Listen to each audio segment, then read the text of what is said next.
Greetings everybody, it's Gordon here again.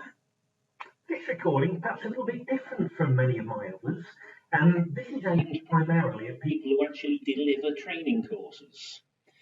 I think we all realise training has changed over the last few months.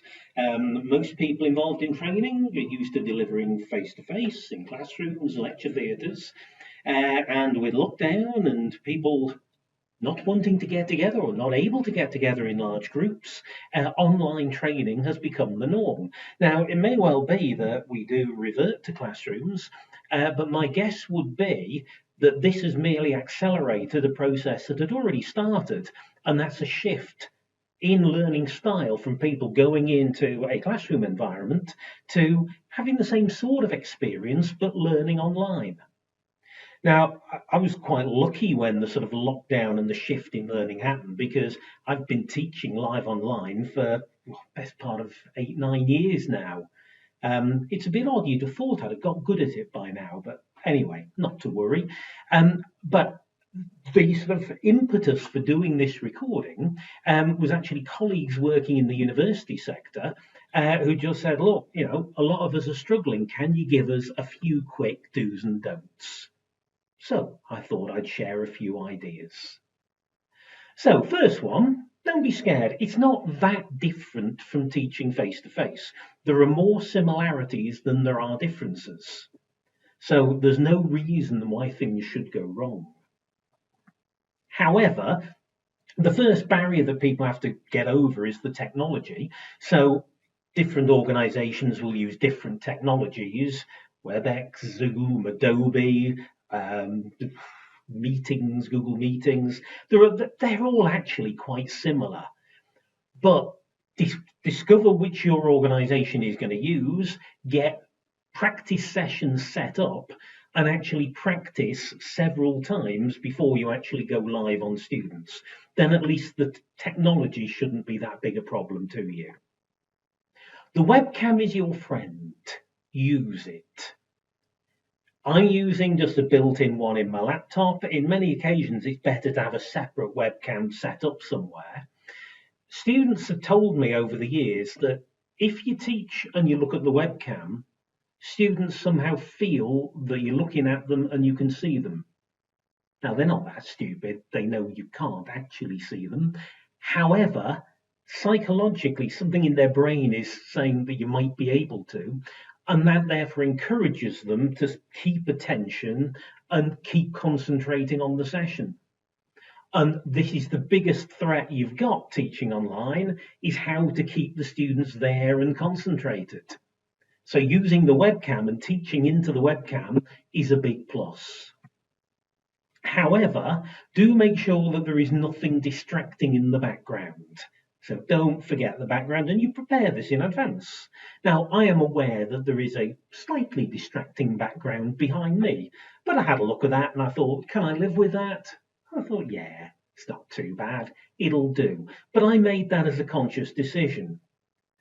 That sort of background, bright light behind, that's not good. I mean, maybe it was a good thing we couldn't see his face too clearly. But, if you do want them to see you, avoid that sort of bright light behind, and avoid clutter. That was one copied. I mean, this reporter supposed to be talking about a serious political event, the UK crane crisis, and all people thought was, what a scruffy so-and-so. What's he got his room like that for? It just takes people's attention away from your message. So just be aware of the background the webcam will see. Before you are due to start the session, do a sound check, either with a student or technical support if you've got it. Make sure the sound is working. And then having done that, mute yourself. Inevitably, if you don't, something will happen. Bad language will follow. Very unprofessional. You don't want people experiencing that. So mute, and then when you're ready to start, then you unmute, you put the webcam on, and if your organization records things, you press record. I always it's a 3-stage thing: unmute, webcam, record, and I'm then ready to go. And start on time. If your session is due to start at midday, start at midday on the button. I've attended lots of events. When people start late, then students get agitated. They think, is it working? Am I on the wrong event? And then you get all sorts of people either trying to contact the organisation, and it's chaos. Rather more bizarrely as well, I've known tutors start early. No, don't. You've got a start time. That's when you're going to start. The organised student will log on for that time. If you started early, the student's then going to think, oh, what have I missed? So start on time. And that is now the most important do. Involve the students. Get them asking you questions, get them talking to you, and respond to them, and encourage a two-way event. That is the key to online training. It must be a two-way conversation. What you must not do is deliver a monologue or read out notes.